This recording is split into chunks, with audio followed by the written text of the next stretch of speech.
Chapter Akshay का गांव प्रवास। शहर की भागदौड़ भरी जिंदगी से थककर अक्षय अपने पिता के गांव में पहुंचा। उसके चेहरे पर एक गहरी शांति छाई थी। वह कुछ दिनों के लिए अपने व्यस्त कार्यक्रम से दूर होकर यहां आराम करना चाहता था। गांव के रास्ते पर चलते हुए अक्षय को लगा कि उसकी सांसें हल्की और आसान हो गई हैं। शहर की भीड़ भाड़ और शोर शराबे से दूर होना उसे अद्भुत महसूस करा रहा था। गांव की शांत सड़कों पर चलते हुए उसने आसपास के परिदृश्य को ध्यान से देखा। हरे भरे खेत, चिड़ियों से भरे चेहरों वाले वृद्ध ग्रामीण और शांत माहौल ने उसके मन को एक अलग ही शांति प्रदान की। जब वह अपने पिता के घर पहुंचा तो उनका स्वागत गर्मजोशी से हुआ। पिता ने उसका हाथ थाम लिया और कहा, बेटा, तुम्हारा यहाँ आना मेरे लिए बहुत खुशी की बात है। तुम्हें यहाँ थोड़ा आराम मिलेगा। अक्षय ने अपने पिता को गले लगाया और कहा, जी हाँ पिताजी, मुझे इस शांत माहौल में कुछ दिन बिताने की जरूरत थी। शहर की भागदौड़ ने मुझे थका दिया था। पिता मुस्कुराते हुए बोले, ठीक है बेटा, तुम अभी आराम कर लो, शाम को हम कुछ चर्चा करेंगे। अक्षय ने अपने कमरे में जाकर थोड़ा आराम किया। कुछ देर बाद जब वह बाहर आया तो उसने पिता और गांव के कुछ अन्य वृद्ध लोगों को बैठे देखा। वे गहन चर्चा में लीन थे। पिता ने अक्षय को देखकर कहा, आ जाओ बेटा, बैठ जाओ। हम धर्म और जीवन के बारे में चर्चा कर रहे थे। अक्षय ने उत्सुकतापूर्वक उनके पास जाकर बैठ गया।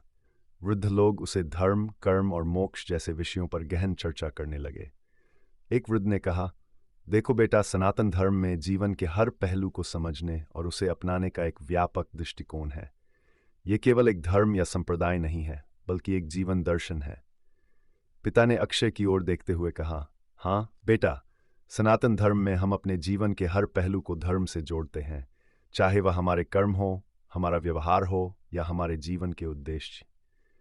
एक और वृद्ध ने कहा, धर्म, कर्म और मोक्ष ये तीन मूलभूत सिद्धांत हैं जो सनातन धर्म को परिभाषित करते हैं। हम अपने कर्मों के द्वारा धर्म का पालन करते हैं और इससे मोक्ष प्राप्त करने का प्रयास करते हैं।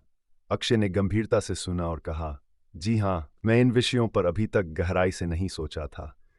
मेरा जीवन तो केवल सफलता और धन संपत्ति पर केंद्रित रहा है, लेकिन आप लोगों की बातें मुझे बहुत प्रभावित कर रही हैं।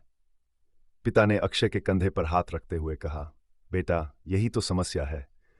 हम अक्सर जीवन के गहरे उद्देश्य और मूल्यों को भूल जाते हैं। सनातन धर्म में इन मूल्यों को समझना और उन्हें अपनाना बहुत महत्वपूर्ण है। वृद्ध लोगों ने अक्षय को सनातन धर्म के विभिन्न पहलुओं पर विस्तार से बताया।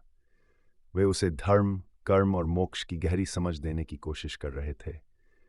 अक्षय गंभीरता से सुनता रहा। उसके अंदर एक आंतरिक संघर्ष छिड़ गया था। एक ओर वह अपने व्यस्त शहरी जीवन में फंसा हुआ था, जहां उसे केवल सफलता और धन संपत्ति की परवाह थी।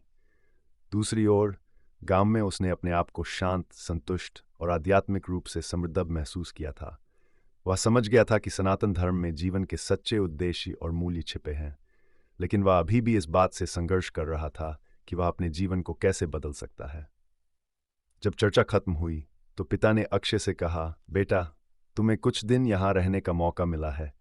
इस दौरान इन विषयों पर गहराई से सोचो, हम फिर से चर्चा करेंगे। अक्षय ने कहा, जी पिताजी, मैं ऐसा ही करूँगा। आपकी बातों ने मुझे बहुत प्रभावित किया है। मुझे लगता है कि मुझे अपने जीवन के बारे में गहराई से सोचने की ज़रूरत है। पिता मुस्कुराते हुए बोले, ठीक है बेटा, अब तुम आराम कर लो, शाम को हम फिर मिलेंगे। अक्षय ने अपने कमरे में जाकर उन चर्चाओं पर गहराई से सोचना शुरू कर दिया। वह अपने जीवन के उद्देश्य और मूल्यों को पुनर्परिभाषित करने की कोशिश कर रहा था।